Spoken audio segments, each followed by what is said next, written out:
সুদের হার 6.5% হলে 1,000 টাকা জমা দিয়ে 6 বছর পরে সুদে আসলে কত টাকা পাওয়া যাবে?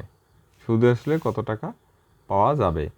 এখানে আছে 6.5%, অর্থাৎ 1,000 টাকার, ঠিক আছে? এই 1,000 টাকার আছে 6.5%।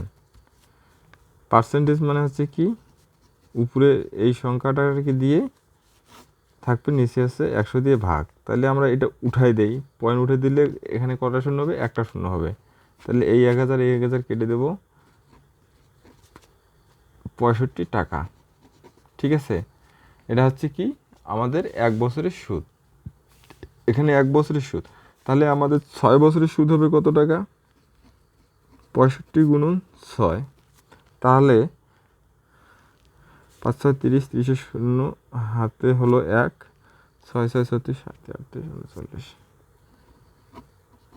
390 টাকা, ঠিক আছে?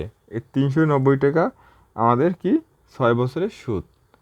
তাই এখন তোমরা একটু খেয়াল করো যে 390 টাকা হচ্ছে 6 বছরের। তাহলে আগের টাকা ছিল কত টাকা? 1,000 টাকা। এই 1,000 টাকা যোগ 390 টাকা, তাহলে হচ্ছে কত? 1,390 টাকা। এটা হচ্ছে কি সুদ আসল। এটাই হচ্ছে অঙ্কের অ্যান্সার। আমাদের সুদ আসল বাইর করতে বলা হয়েছে। সুদ আসল হচ্ছে কত টাকা?